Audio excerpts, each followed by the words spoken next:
HR and Operations, and his team.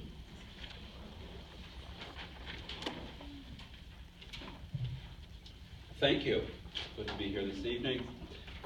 I wanted to start this evening's presentation with and mention the very fine work that this group of teachers, roughly 25 teachers, that I've facilitated a lot of groups over the years, and this is one of the most productive, critical thinkers and engaged people I've worked with. So they've come a long way in terms of identifying the strengths and the weaknesses or the areas for improvement, and I just really appreciate their help. So I want to introduce some people that are in the audience that are from the committee. And first, Karen Amon. Amon, I'm so sorry. No, it's okay. Shelley Krieger. Michelle Mance was at the Finance Committee meeting. Kara Petzel. And Sherry Caston. So the purpose of tonight's presentation is to give you an update on the work of the committee and to share with you the progress we've been making. And then at the end of the presentation, we'd like to give you some thoughts in terms of how we can continue our work. So let me introduce my fine panel of experts that are going to help me make the presentation this evening. So we have Kristen Krasinski, and she teaches first grade at Decorah. Tanya Lohr teaches social studies at West High School. Joni Klemstein, sixth grade Silverbrook.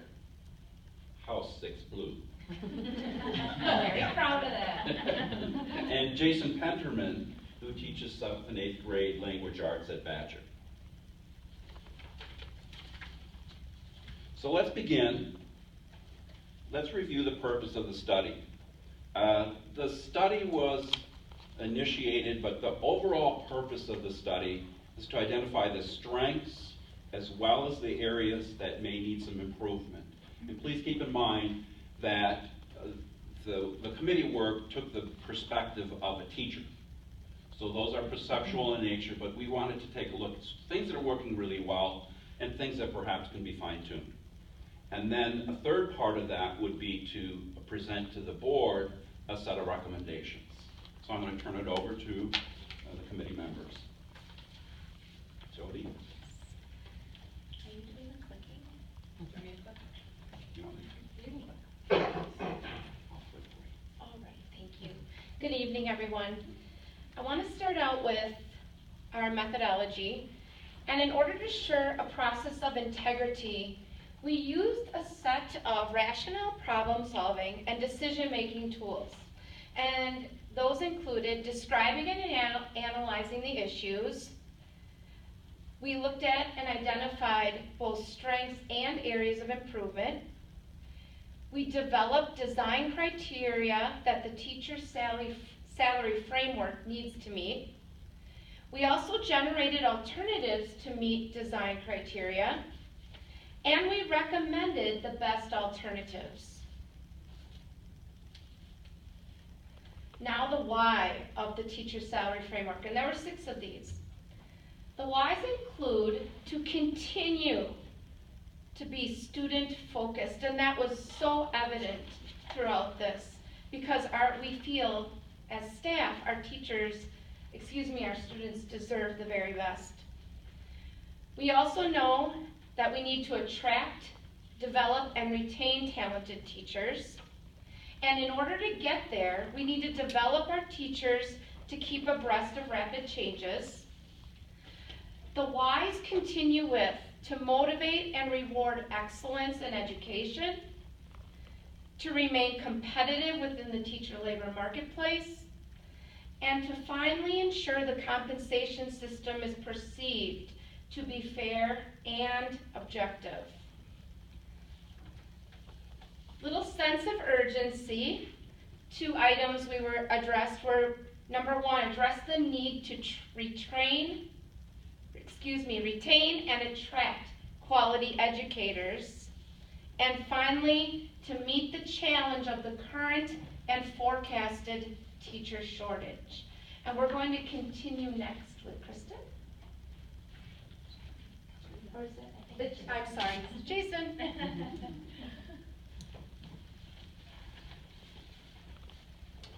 Hello. I had the same cold that Tanya Schmidt had. It lasted about 7 to 10 days.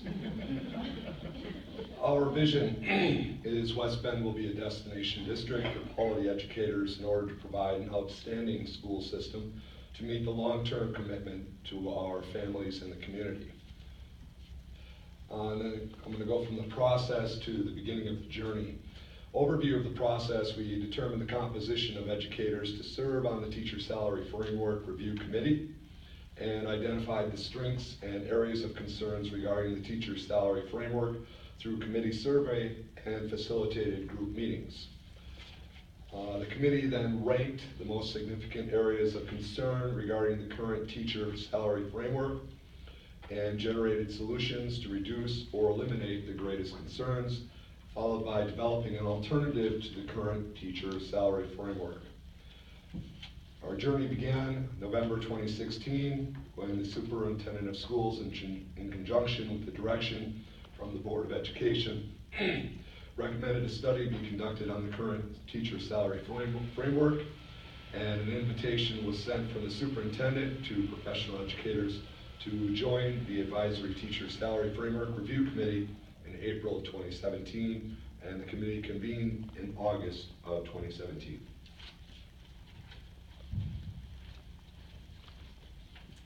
Okay, so we had multiple committee meetings, and they were facilitated by Russ. And we learned a lot about current research regarding employee motivation from a presentation from Russ, and then we applied that research in our committee work. We extensively studied the current framework that we have, and we identified the perceptual strengths and concerns from a teacher point of view.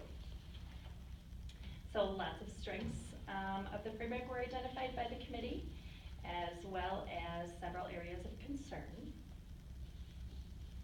And the concerns were then ranked by the committee to identify the greatest areas for improvement.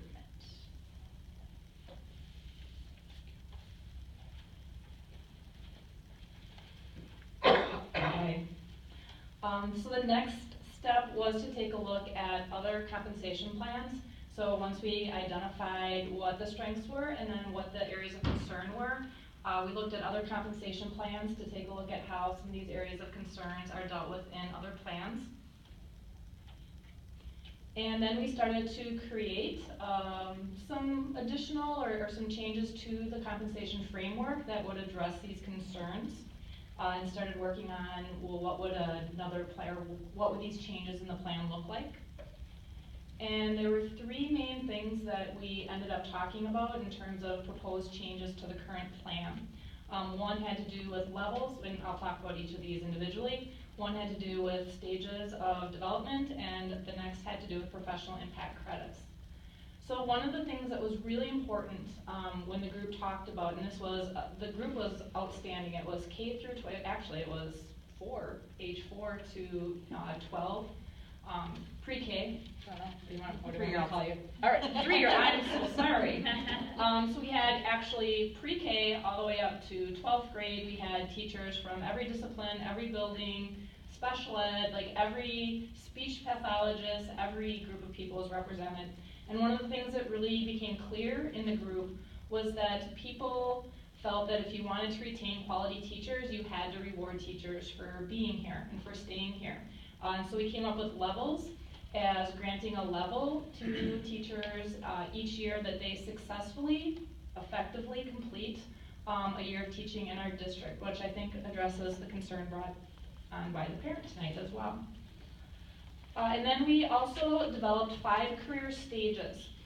So looking at as you increase your skills and as you increase your knowledge, that there's an increase in the plan as well. So we came up with novice, professional, experienced, advanced, and expert. And the way that you would move through these different stages is by participating in what we ended up calling professional impact credits.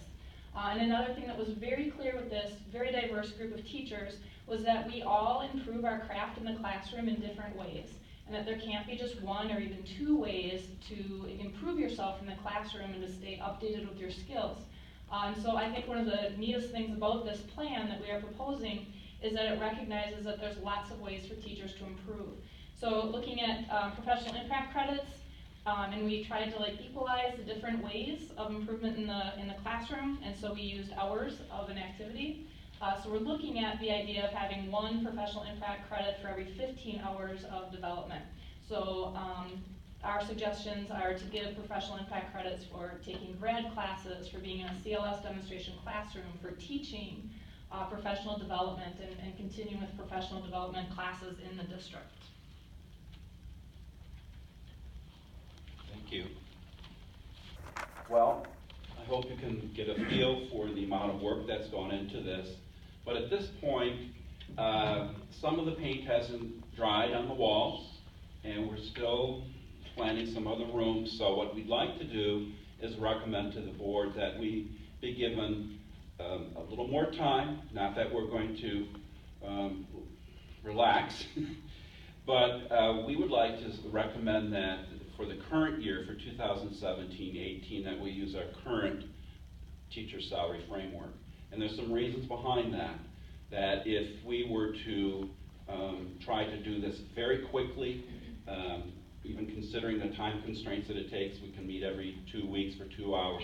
It's a lot of work that needs to be done, and our fear is that if we roll this out before some of those kinks are worked out of the system, that we may not have successful of implementation as we wish. So that is our recommendation, and then we would like to continue to kick the tires, go for a test drive, and think about, now we had our green hats on and we were creating, and now we perhaps need to put our black hats on and think about the judge and start thinking about the flaws and the objections that could be out there to fine-tune it.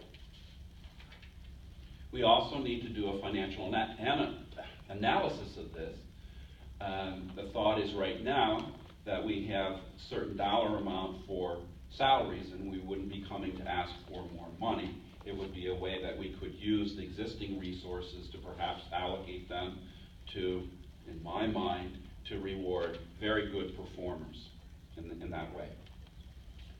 As we do that, we continue to want to ensure that we're communicating with teachers and with the workforce, and that we also think about a change management plan. Because as you know, you can't just create something and say, here it is. And if you look at the presentation tonight, you'll see quite a few of the change management needs to be addressed within the report. So the curriculum committee, or the curriculum and learning area, needs to analyze the degree to which continuous improvement is going to be woven into this for all areas of teachers. And we'd also like to, as I kind of hinted before, is to get the perspective of some other people. At this point, the teachers, I feel, have been open and very free because they haven't had to worry about, other perspectives, so to speak, and all the good things that help people think creatively. But at this point, we need to take their work and then the work to come and present it to administrators and have their reaction, and they'll give us what they think are good things and perhaps things we need to rethink, and do it for other groups as well. So we can get, ultimately, when there are more people involved, you're going to have a better work product. Guess I'm a little behind here, huh? So what we'd like to do, January will be here pretty soon. What we'd like to do is keep busy. We're going to be moving into the month of November and December, which are busy months for the holidays, but nonetheless, we want to keep our ongoing schedule of meeting every 2 weeks for 2 hours, and continue this work, and then come to you again at the end of January, the January 22nd board meeting, and then we're going to do our very best to have a finished product for you to look at. And then once we have that, then we can think of all the things we need to do to be ready for the school year for 18-19. So I open it up to questions.